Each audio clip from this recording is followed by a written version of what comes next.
জিলহজ মাসের এই 10 দিনের ইবাদত আল্লাহ তাআলার কাছে খুবই প্রিয়। এই 10 দিন আমরা যেন বেশি বেশি আমল করতে পারি। হ্যালো এভরিওয়ান, আসসালামু আলাইকুম। আজ সোমবার, রবিবারে কোথাও ঘুরতে গেলে আমরা সকালের দিকে বাজারটা করে নিই। এবার তাড়াহুড়াই করতে পারি নাই, ঘুরে আসতে আসতে লেট হয়ে গেছিল, যার কারণে অন্য শপিং মলে বাজার করতে হয়েছে। অন্য জায়গায় বাজার করলে ছোট ছোট জিনিসগুলো ছুটে যায়। আজ সোমবার, কালকে ময়লা ফেলানোর ডেট। আমরা আমাদের এরিয়াতে 2 দিন কাঁচা ময়লাগুলো ফেলি, একদিন মঙ্গলবার আর একদিন শুক্রবার। কাঁচা ময়লাগুলো লাল পলিথিনে আর প্লাস্টিকের বোতল অর্থাৎ প্লাস্টিক জাতীয় জিনিসগুলো নীল পলিথিনে, ফ্রাই প্যান জাতীয় জিনিসপত্র সবুজ পলিথিনে। এই ময়লা ফেলানোর জন্যও কিন্তু ট্যাক্স দিতে হয়।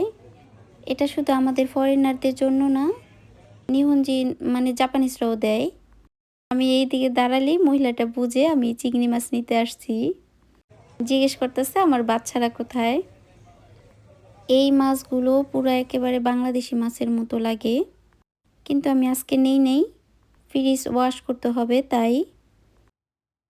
আচ্ছা, একটা আপু জিজ্ঞেস করছিলেন এই যে এই সাইডটাতে এটা কি। সত্যি কথা বলতে আমি এটার নাম জানি না। উপরেটা হইতেছে পার্কিংয়ের ছাদ, আমরা এটা দিছিলাম বেড়া হিসাবে। আজকে তেমন রান্না বান্না নাই, রাতের জন্য একটু খাবার বানাবো। আমি আর আমার হাজব্যান্ড আমরা রাতে ভাত খাই না, নাস্তা জাতীয় খাবার বা ফ্রুটস খাওয়া হয়। আজকে পরোটা বানাবো রাতের দিকে। তো বাচ্চারা স্কুলে যা বলতেছিলাম এটা মূলত বেড়া হিসাবে দেওয়া হয়েছিল। এদিকে 4টা বাড়ি একসাথে, সবাই নর্মালি ওকে। আসলে জাতিভেদে মানুষ একটু ভিন্ন হয়। নর্মালি জাপানিজরা অনেক ইয়াসাশি থাকে, মানে হেল্পফুল। প্রথম বাসাটা উনি ওনার ওয়াইফকে ডিভোর্স দিয়ে দিছে, তো উনি সারাদিন কাজ নিয়ে ব্যস্ত, উনি বাসায় তেমন থাকে না। আর আমাদের পাশের বাসাটা কোরিয়ান হাজব্যান্ড আর ওয়াইফ হইতেছে জাপানিজ, বাচ্চারা বড় বড়। আর প্রথম বাসাটা একজন বয়স্ক মহিলার, উনি মনে হয় একটু খিপিসি। এমনি নর্মালে হাই হ্যালো আছে। যারা একবার ছোটোকালে ওনার লাইটটা দৌড়ে ফেলছিল, যেহেতু ওনার সাইডটা আমাদের পার্কিংয়ের সাথে, উনি ওই লাইটের সাইডে একটা চিঠি লিখে দিছিল যেন লাইটটা না দৌড়ে। তখন আমরা এই ছাদটা দিতেছিলাম, তো সাথে এটাও দেওয়া হয়েছিল, কারণ ঝামেলা তো আমার বাড়ি খুব সহজে চিনে। এমনি নর্মালে জাপানিজ বুড়িরা ফরেনার পেলে অনেক কথা বলে, যেহেতু ওরা একা একা থাকে। এদিকে গরম পানি দেওয়ার সিস্টেম আছে, এভাবে পানি দিতে গেলে এক্সট্রা চার্জ দিতে হয় 3000 ইয়েন। তো আমি নর্মালে ঝর্ণা দিয়ে দিই। কোনো একবার আমি যারা জাইনকে এভাবে শাওয়ার দেওয়াইছি, তো ওদের ভালো লাগছে, তো প্রায় এভাবে করতে চাই। এখন বিকাল 5টা বাজে, আমি যারা শুকুদাই বলতে হোমওয়ার্ক করাইতেছি।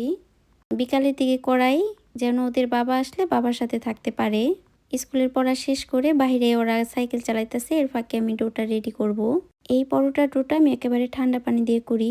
এই ময়দাটার সাথে আমি একটু লবণ, চিনি আর অল্প একটু তেল দিয়ে মাখাই। এভাবে করলে পরোটা খুবই ভালো হয়, কিন্তু এই পরোটাটা ইনস্ট্যান্ট খেতে হবে, নয়তো পরে অনেক শক্ত হয়ে যায়। পানিটা একেবারে না দিয়ে আস্তে আস্তে দিব। এই জিলহজ মাসের 10টা দিন আল্লাহ তাআলার কাছে খুবই প্রিয়। মুখের কথা না, বেশি বেশি আমল করবেন। আর যেই নামাজগুলো আছে খুব মন দিয়ে পড়বেন। আমরা যতই বিন্দেশি থাকি না কেন, মন তো আর আমাদের বিন্দেশি না। আপনার ঘরের পরিবেশ আপনার নিজের উপর ডিপেন্ড করে। ঘরের পরিবেশটা যেমন থাকবে বাচ্চারা তেমন করেই বড় হবে। বিদেশের বাড়িতে আমাদের একটু দায়িত্ব বেশি থাকে। ভালো পরিবেশ বলতে ভালো খাওয়া আর ভালো পড়া না। আচ্ছা, আপনাদেরকে এই টাইপের ভিডিওগুলো ভালো লাগে তাহলে আমি এই টাইপের ভিডিওগুলো কন্টিনিউ করব। আজকের ভিডিওটা এখানেই শেষ করতেছি। আল্লাহ হাফেজ।